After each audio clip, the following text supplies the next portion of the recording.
अच्छा जी, ये compound interest से रिलेटेड एक और छोटी सी एग्जांपल समझ लें। इस एग्जांपल के एंड पे हम कंपाउंड इंटरेस्ट का एक फार्मूला जनरेट कर लेंगे और उस फार्मूले को यूज़, जिस तरह हमने सिंपल इंटरेस्ट वाले फार्मूले को यूज़ करके डायरेक्ट हम टोटल अमाउंट कैलकुलेट कर लेते थे, इसी तरह कंपाउंड इंटरेस्ट का भी एक फार्मूला है। एक नहीं बल्कि उसकी फर्दर आगे डिफरेंट टाइप्स आ जाती हैं, हर टाइप का फिर अपना अलग फार्मूला इन्वॉल्व होता है, लेकिन जो एक जर्नल फार्मूला है कंपाउंड इंटरेस्ट को कैलकुलेट करने का, वो इस एग्जांपल के एंड पे कैलकुलेट होगा। तो एक छोटी सी एग्जांपल है कि आपने $500 एक बैंक में रखे 3 सालों के लिए, और उस बैंक ने आपको कहा कि हम आपको सालाना 6% कंपाउंड इंटरेस्ट देंगे। अब आप पहले साल आपने 500 आपकी प्रिंसिपल अमाउंट थी, और इस पर जब आपने 1+i/n वाला फार्मूला लगाया, या क्योंकि ये तो सिंपल हम फिलहाल इंटरेस्ट अमाउंट कैलकुलेट कर रहे हैं, तो आप i/p/n वाला फार्मूला लगाएं, तो आपके पास पहले साल के अख्ताम पे $530 आ गए। अब इस 530 पर आप अगर फर्दर दूसरे साल जब आप इस पे 6% का इंटरेस्ट कैलकुलेट करें तो 561 आ गए, तीसरे साल करें तो 595 आ गए। अब अगर इसको आप ब्रेक डाउन करें और इसके फार्मूले की तरफ आए, तो हमारे पास कंपाउंड इंटरेस्ट का जो फार्मूला बनता है वो है प्रिंसिपल अमाउंट इनटू 1+i⁻n। पहले आप देखें सिंपल इंटरेस्ट के फार्मूले में n जो था वो मल्टीप्लाई हो रहा था। अब इस वाले फार्मूले में जब हम कैलकुलेशन करते हैं तो इसमें जो n है वो अब पावर की शेप इख्तियार कर लेता है, वो 1+i⁻² बन गया। तो जब भी आपने कंपाउंड इंटरेस्ट कैलकुलेट करना है, उसकी टोटल अमाउंट कैलकुलेट करनी है, फ्यूचर फ्यूचर वैल्यू। अच्छा, इससे पहले कि मैं आगे बढ़ूं, यहाँ पर 3 चीज़ें आपको नजर आएंगी, capital F, capital P, capital A. F से मुराद है फ्यूचर वर्थ या फ्यूचर अमाउंट, पी से मुराद है प्रेजेंट वर्थ या प्रेजेंट अमाउंट, और ए से मुराद होगी एनुअल अमाउंट। अब इस फार्मूले में 1+i⁻n, इसको हम बोलते हैं ये सिंगल पेमेंट कंपाउंड फैक्टर, और पी से मुराद है हमारी प्रेजेंट वैल्यू जो कि आपने आज के दिन खरीदी या बैंक पे रखी या कहीं इन्वेस्ट की। एफ से मुराद है फ्यूचर अमाउंट के इतने सालों बाद आपको कितनी अमाउंट रिसीव होगी, वो होती है एफ। अब ये जो हमारे पास फार्मूला है F = P × 1+i⁻n, इस फार्मूले को हम इस शेप में भी लिख सकते हैं, P इंटू ब्रैकेट में F/P, i, n। अब इन दो फार्मूला जो दो फार्मूले हैं, इनकी यूजेज किस तरह हम अडॉप्ट करते हैं, और इन दोनों में से जौन सा भी फार्मूला आप यूज़ करना चाहें वो कर सकते हैं, दोनों से रिजल्ट्स कमोबेश सेम आते हैं। अब ये जो फार्मूला है इसमें तो थोड़ी सी कैलकुलेशंस इन्वॉल्व हो जाती हैं बाज़ जगहों पर, लेकिन ये जो फार्मूला है इसको यूटिलाइज करने के लिए हमारे पास चंद इंटरेस्ट टेबल्स अवेलेबल होते हैं। उन इंटरेस्ट टेबल्स को यूज़ करके हम अपनी रिक्वायर्ड वैल्यू अटेन करते हैं। आगे 2-3 स्लाइडें चल के मैं ये सिखाऊंगा कि हम इंटरेस्ट टेबल को किस तरह यूज़ करते हैं, और ये भी आपको प्रोवाइड किए जाएंगे। फिलहाल सिर्फ फार्मूले देख लें कौन कौन से हैं, और इनकी यूटिलाइजेशन थोड़ी सी देख लेते हैं। तो सिंपल, अगर आपने कंपाउंड इंटरेस्ट की टोटल अमाउंट कैलकुलेट करनी है, फ्यूचर वैल्यू कैलकुलेट करनी है, और सिंगल पेमेंट है कि आपने अगर $500 रखी तो आपने $500 पेमेंट कर दी बैंक में, और उसकी बेस पे आपको इतने सालों बाद अब ये सिंगल पेमेंट आप कर रहे हैं। तो जब भी सिंगल पेमेंट हम कैलकुलेट करते हैं तो उसके लिए ये दो फार्मूले हम यूज़ कर लेते हैं। जब भी आपने फ्यूचर अमाउंट कैलकुलेट करनी है, फ्यूचर अमाउंट कैलकुलेट करने के लिए हमारे पास एफ वाला फार्मूला हम यूज़ करेंगे, और हमने जब भी प्रेजेंट वर्थ कैलकुलेट करनी है अपनी इन्वेस्टमेंट की, तो इसी फार्मूले में से आप पी को बाएं ले जाएं या पी को इधर ही रहने दें। ये आपका जो कंपाउंड फैक्टर है, यानी कि ये जो ब्रैकेट वाली चीज़ है, ये वहाँ जाके एफ के नीचे डिवाइड हो गई। और हमने ये मैथ में रूल पढ़ा था कि उस चीज़ को जब आप इस फॉर्म में लिखते हैं तो हमारी पावर हमेशा माइनस में हो जाती है। तो बेसिकली ये फार्मूला पी वाला जो है ये एफ से निकला, फार्मूला सेम ही है, सिर्फ फ़र्क कहाँ पर आया कि यहाँ पर हमने एन के साथ माइनस लगाना है जब हम प्रेजेंट वर्थ कैलकुलेट करेंगे सिंगल पेमेंट के केस में। ये वाला फार्मूला भी आप यूज़ कर सकते हैं, और जब आप इंटरेस्ट टेबल्स को यूज़ करेंगे तब आप ये वाला फार्मूला यूज़ करेंगे। अगर आप मैनुअल कैलकुलेशन कर रहे हैं, बाय हैंड कैलकुलेशन कर रहे हैं, मतलब डायरेक्ट वैल्यूज इंसर्ट करके आप कैलकुलेट करना चाह रहे हैं, तब आप ये वाला फार्मूला लगाएंगे। जब आपने इंटरेस्ट टेबल्स यूज़ करने हैं तब आपने हमेशा ये वाला फार्मूला लगाना है, क्योंकि इंटरेस्ट टेबल्स के लिए आप ये फार्मूला यूज़ नहीं कर सकते। जब भी आपने इंटरेस्ट टेबल लगाने हैं उसके लिए आप हमेशा ये वाला फार्मूला लगाएंगे। फिर हमारे पास जब आप डिफरेंट आपका जो पेमेंट है वो एक सीरीज की शेप में हो, कि मतलब आपने 3 साल है, तीनों साल $100 आपने इन्वेस्ट करने हैं, तो ये अब इनके लिए हमारे पास डिफरेंट फार्मूले होते हैं जिसको हम यूनिफॉर्म सीरीज फार्मूला बोलते हैं। ये सवाल में या कहीं भी जब भी आप सॉल्व करेंगे मेंशन होती है ये चीज़, आपको उसकी स्टेटमेंट में वो चीज़ मिल जाएगी कि ये सिंगल पेमेंट फार्मूला लगेगा या यहाँ पर यूनिफॉर्म सीरीज फार्मूला लगेगा, वो नेचर ऑफ इन्वेस्टमेंट पर लगेगा आपको। इसमें हमारे पास कंपाउंड अमाउंट आ जाती है जब भी हम यूनिफॉर्म सीरीज़ की बात करते हैं, और इसके लिए हमने कंपाउंड अमाउंट से मुराद है फ्यूचर अमाउंट या फ्यूचर वर्थ हमने कैलकुलेट करनी है, तब हमने ये वाला फार्मूला लगाना है। और अगर आप इंटरेस्ट वाले टेबल्स लगा रहे हैं तो ये वाला फार्मूला लगाएं। अब जब भी आप यूनिफॉर्म सीरीज़ वाले फार्मूले लगाएंगे तो मेरी तरफ से आपको ये सजेशन है कि आप हमेशा इंटरेस्ट टेबल को ही यूज़ करें, क्योंकि इसमें ज़रा कैलकुलेशंस ज़्यादा इन्वॉल्व हैं, मे बी गलती के चांस ज़रा ज़्यादा हो जाते हैं। यहाँ पर आप अगली एग्जांपल आपको मैं बताता हूँ, तो वहाँ पर आप देखेंगे कि इंटरेस्ट टेबल से जो गलती के चांस है वो ज़रा रिड्यूस हो जाते हैं। सिंकिंग फंड, सिंकिंग फंड का मतलब क्या है कि आप आज प्रेजेंट में अपने कुछ एक स्पेसिफिक अमाउंट साइड पर रख देते हैं कि आज से कुछ सालों बाद ये वाली अमाउंट आप फलानी एक्टिविटी पर यूटिलाइज करेंगे, या फलानी डिग्री को हासिल करने के लिए आपने आज ही पैसे जमा करके ये साइड पर रख दिए कि ये $1000 हैं, ये मैं आज से 5 साल बाद जब अपनी डिग्री स्टार्ट करूँगा तो उसमें यूटिलाइज करूँगा। तो ये जो अमाउंट आप फ्यूचर में फ्यूचर फंड के लिए सेव कर रहे हैं आज के दिन, इसको हम सिंकिंग फंड बोलते हैं, और इसकी कैलकुलेशन हम इस वाले फार्मूले से करते हैं। और जब आप इंटरेस्ट वाले टेबल करेंगे तो उसके लिए ये फार्मूला है। कैपिटल रिकवरी, कैपिटल रिकवरी का मतलब है कि आप अगर आज किसी जगह अपना पैसा इन्वेस्ट करते हैं तो उस इन्वेस्टमेंट पर आज से 5 साल बाद या 10 साल बाद आपको कितना प्रॉफिट मिलेगा, तो उस प्रॉफिट को हम कहते हैं कि ये हमारी कैपिटल रिकवरी है। और जब भी आपने कैपिटल रिकवरी कैलकुलेट करनी है, वो न्यूमेरिकल का सिनेरियो अगर वैसा हुआ, तब हम ये वाला फार्मूला यूटिलाइज करेंगे, और इंटरेस्ट टेबल अगर आप यूज़ करेंगे तो ये वाला हो जाएगा।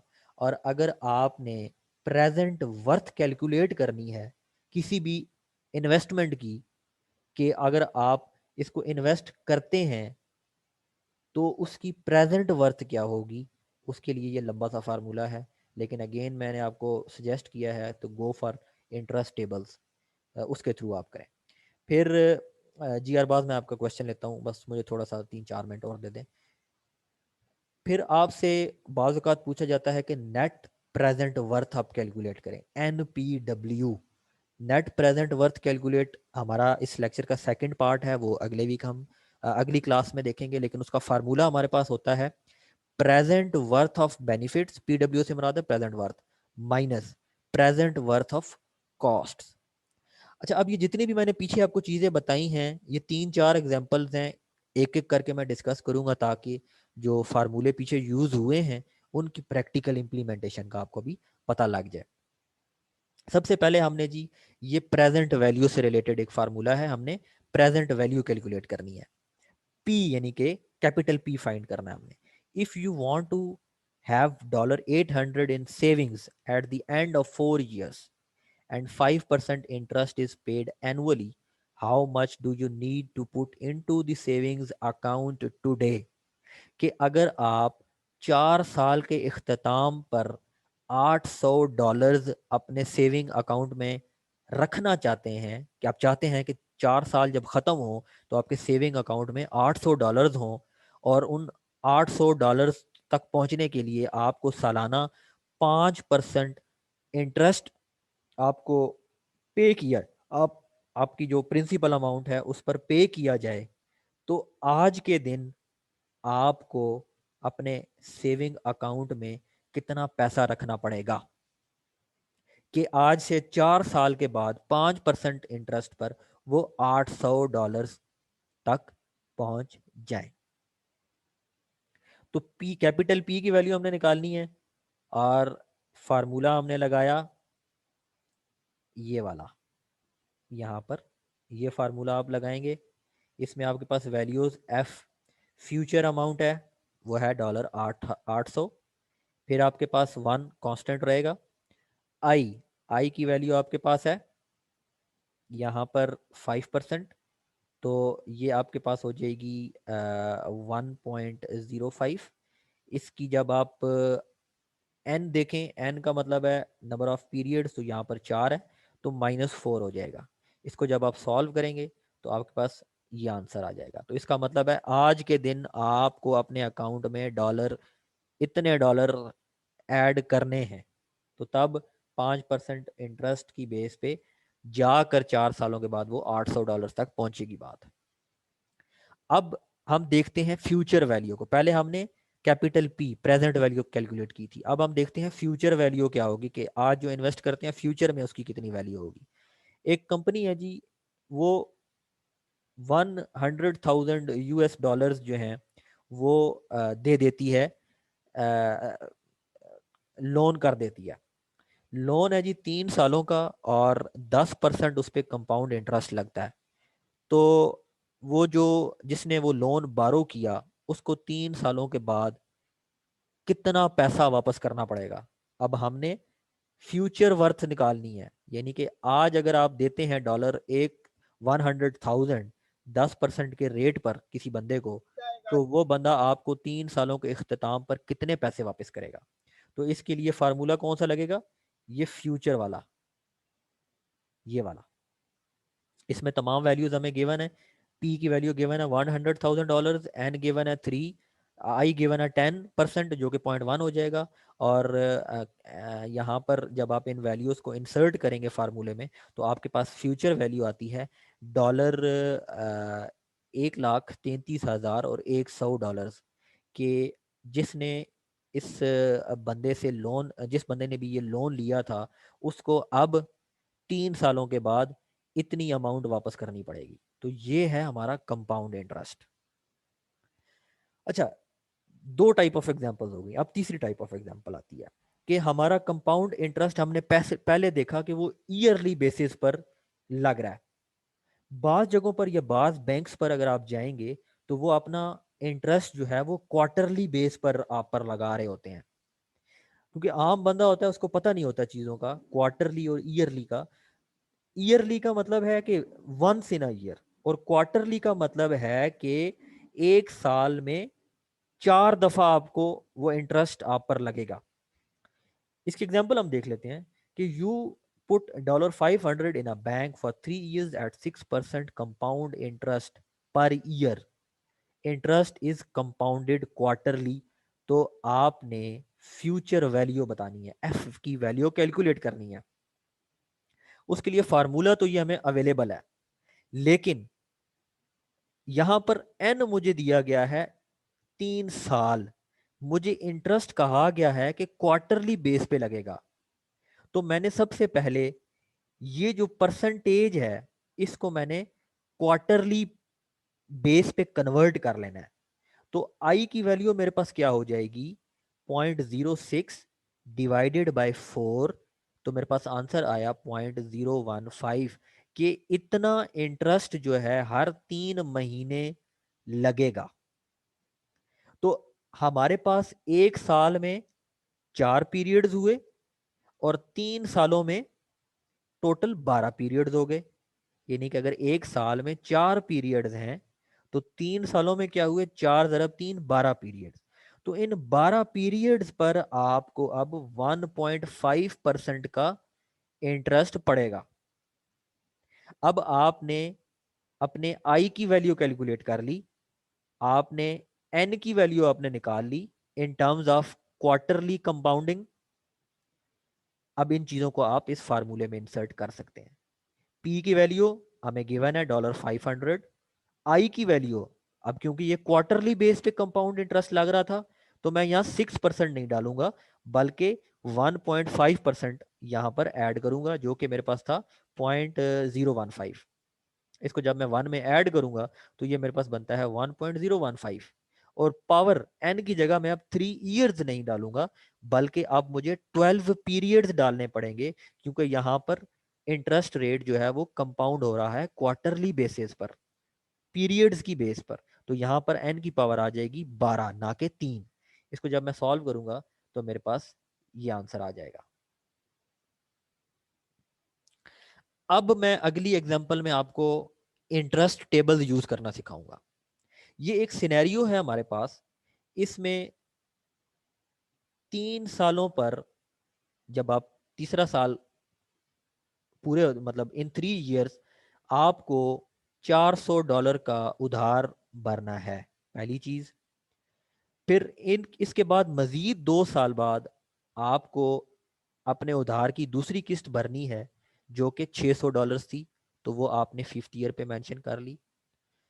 अब ये पूछता क्या है, how much should you put in bank today, मतलब कि प्रेजेंट वैल्यू आपने निकालनी है। टुडे का मतलब है पी, कैपिटल पी आपने निकालना है to meet these two needs if the bank pays 12% per year. कि अगर आपको बैंक 12% का इंटरेस्ट रेट देता है, कंपाउंड इंटरेस्ट रेट देता है सालाना, तो आज के दिन आपको कितनी रकम दरकार होगी।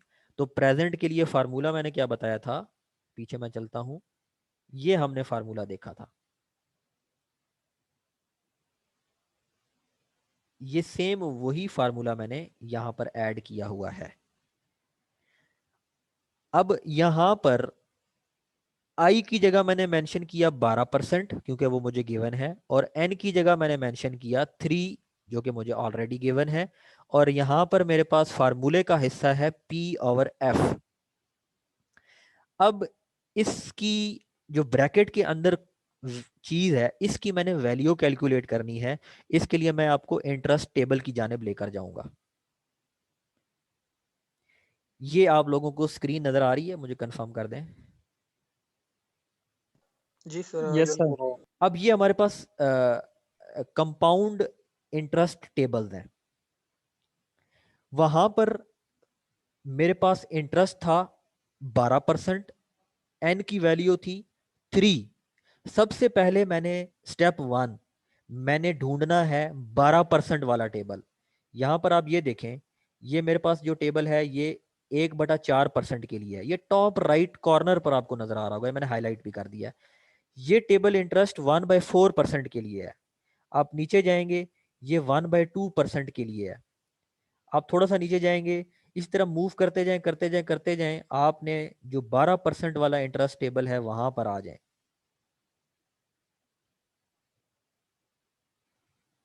ये वाला टेबल, ये देखें, अब इसका जो इंटरेस्ट है वो 12%, ये 12% वाला टेबल है जो मेरे सवाल के मुताबिक जो मेरी रिक्वायरमेंट है, पहली चीज होगी। इसको मैं हाईलाइट कर देता हूं। पहली चीज मैंने देख ली। दूसरी चीज, आपने प्रेजेंट वर्थ कैलकुलेट करनी थी। प्रेजेंट वर्थ के लिए मेरे पास ये चीज अवेलेबल है, ये आप देख सकते हैं जहां पर मेरा कर्सर है, present worth factor find P given F, कि आपने पी निकालना है और आपको एफ दे दिया गया हो, तो आपके पास पी डिवाइडेड बाय एफ की वैल्यू यहां से आपको मिलेगी। दो चीजें हो गई। तीसरी चीज, आपने एन की जाने आना है। इस एन को आपने देखना है। मुझे सवाल में एन गिवन था 3, ये मैं हाईलाइट कर देता हूं। अब इस 3 के सामने मैं जब मूव करता हूं इस पॉइंट पे, प्रेजेंट वर्थ फैक्टर जो मेरे पास आया वो है 0.7118। अब इस वैल्यू को मैंने क्या किया, यहां पर लिख लिया 0.7118, और उसको जब मैंने अमाउंट जो मुझे गिवन थी 400 की, जो फ्यूचर अमाउंट थी, उसके साथ मैंने मल्टीप्लाई किया, तो मेरे पास आंसर आया 284.72। अब दूसरे में अगर आप देखें, क्योंकि मेरे पास दो अमाउंट्स गिवन है, एक $400 और $600, एक जो है थर्ड ईयर पे है, एक फिफ्थ ईयर पर है, लिहाजा दोनों के लिए मुझे अलग अलग कैलकुलेशन करनी पड़ेगी अमाउंट। अगर इन दोनों का 3 ईयर्स होता तो ये एक में ही इसका सोल्यूशन आ जाता, लेकिन क्योंकि एक तीसरे साल पे आपको पे करना पड़ रहा है, उसकी अलग वैल्यू आपने कैलकुलेट करनी है। फिर अगला आपको 5वें साल पे करना पड़ रहा है, उसकी आपको अलग कैलकुलेशन करनी पड़ रही है। अब इसके लिए मेरे पास टेबल यही रहेगा, एन की वैल्यू अब 5 हो गई। ये टेबल 12% वाला ही रहेगा, लेकिन अब एन की वैल्यू जो है वो 5 हो गई। ये 5 मैं हाईलाइट करता हूं, ये 5। अब इस 5 के सामने मैंने मूव किया तो मेरे पास जो वैल्यू थी इंटरेस्ट के टेबल से वो आई 0.5674। वो वैल्यू मैंने यहां पर लिख ली 0.5674। इसको जब मैंने सिंप्लीफाई किया तो मेरे पास आंसर आया $625.16। अब सेम यही चीज अगर आपको सवाल बदल के दे दिया जाए कि आपका ये जो कंपाउंड इंटरेस्ट है ये मंथली बेसिस पर हो रहा है ना कि ईयरली बेसिस पर, तो उस केस में आपका आई तो रहेगा, आई जो है वो भी चेंज हो जाएगा, और आपका जो ये एन की वैल्यू है ये भी चेंज हो जाएगी। क्यों चेंज हो जाएगी? क्योंकि अब आपको वो कंपाउंडिंग जो है वो मंथली बेसिस पर हो रही है। तो हमें पता है कि एक साल में 12 महीने होते हैं, तो जो हमारा इंटरेस्ट हो जाएगा वो मंथली बेसिस पे जब आप उसको कन्वर्ट करेंगे 12% को, तो वो 1% हो जाएगा। ठीक है। और क्योंकि आपका ये 3 साल का पीरियड है, और 3 साल मतलब कि एक साल में 12 महीने होते हैं, तो 3 सालों में मेरे 36 महीने हो जाएंगे, और 5 सालों में मेरे 60 महीने हो जाएंगे। तो अब एक एन की वैल्यू मेरे पास 36 आ जाएगी, और दूसरी एन की वैल्यू मेरे पास 60 आ जाएगी। ये अगेन इस टेबल पर मैं आपको देख के बता देता हूं। अब मेरे पास इंटरेस्ट की जो वैल्यू थी वो थी 1%, और अगेन मैंने जो हाईलाइट किया हुआ है फाइंड पी, पी वाला कॉलम होना चाहिए, और एन एक मुझे 36 था, एक मेरे पास 60 था। 36 के सामने में आया तो मेरे पास आंसर था 0.6989, तो ये 36 महीनों की वैल्यू हो गई। और जब मैं 60 पर आया तो आंसर था 0.5504, ये उसके लिए मेरी वैल्यू हो गई। इन वैल्यूज़ को जब मैं अपने उस पॉइंट पे लिखता हूँ, ये देखें, और इनको जब कैलकुलेट करता हूँ तो मेरे पास आंसर आता है $609.80। आखिरी 3 स्लाइडें हैं जी। अब ये जो स्पेसिफिक फार्मूला है ये हमारा सिंकिंग फंड से रिलेटेड है, और ये यूनिफॉर्म सीरीज पेमेंट वाले फार्मूले लगेंगे। इसकी स्टेटमेंट पढ़ लेते हैं। Set up a uniform payment investment, ये यहाँ पर वर्ड आ गया यूनिफॉर्म पेमेंट, तो यूनिफॉर्म सीरीज वाला फार्मूला लगेगा। कॉलेज फंड, कि आपने पैसा फ्यूचर के लिए एक साइड पर रखना है, तो ये सिंकिंग फंड वाला फार्मूला है, तो सिंकिंग फंड वाला फार्मूला ये लगेगा। With a goal of having $80,000 after 20 years, के 20 साल के बाद आप चाहते हैं कि $80,000 आपके पास सेव हो जाएं, और जो आज के दिन आप 6% कंपाउंड इंटरेस्ट पर इन्वेस्ट करना चाह रहे हैं, तो आपने टोटल अमाउंट कैलकुलेट करके दे देनी है कि आपने वो अमाउंट हर साल सबमिट करवाएंगे बैंक में 20 सालों तक, तो 20 सालों के इख्तिताम पर $80,000 आपकी जमा पूंजी इकट्ठी हो जाएगी। इस फार्मूले में अगर आप देखें, इसको दो तरीकों से आप कर सकते हैं। एक, इस फार्मूले से भी कर सकते हैं, ये देखें आप डायरेक्टली वैल्यूज इंसर्ट करें और कैलकुलेट कर लें, और दूसरा फार्मूला ये भी यूज़ कर सकते हैं, इसमें आपको फिर इंटरेस्ट टेबल यूज़ करना पड़ेगा। अब इसमें आप ये देखें, एन की वैल्यू है 20, आई की वैल्यू है 6%, तो मैंने 6% वाला इंटरेस्ट टेबल निकाला। सेकेंडली, फार्मूले का हिस्सा है मेरे पास ए ओवर एफ, तो यहाँ पर जो सिंकिंग फंड फैक्टर है वो मैंने निकाला, और एन मैंने देख लिया 20, उसके सामने वैल्यू थी 0.0272, ये यहाँ पर उठा के मैंने रखी, इसको मैंने ज़रब दी, तो मेरे पास आंसर आया $2176। तो ये था सिंकिंग फंड। अब हम आते हैं कि जी कैपिटल रिकवरी, मैं इन्वेस्टमेंट कर रहा हूं किसी चीज पर, तो उस इन्वेस्टमेंट पे मुझे प्रॉफिट कितना आएगा, तो ये कैपिटल रिकवरी से रिलेटेड एग्जांपल है। मिसाल के तौर पे आपने जी 10 लाख रुपया किसी स्कीम में इन्वेस्ट किया 12 सालों के लिए, तो how much equal amount you will receive every year अगर इंटरेस्ट रेट आपको 10% दिया जाए।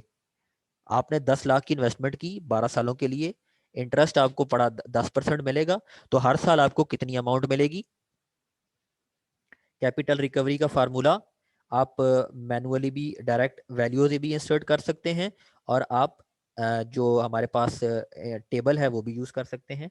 10% है हमारे पास इंटरेस्ट, कैपिटल रिकवरी का मैंने कॉलम उठाया, और नंबर ऑफ ईयर्स है मेरे पास 12, वैल्यू है मेरे पास 0.1468, इसको मैंने अपनी जगह पे इंसर्ट की, ज़रब दी, तो मेरे पास ये आंसर आ गया।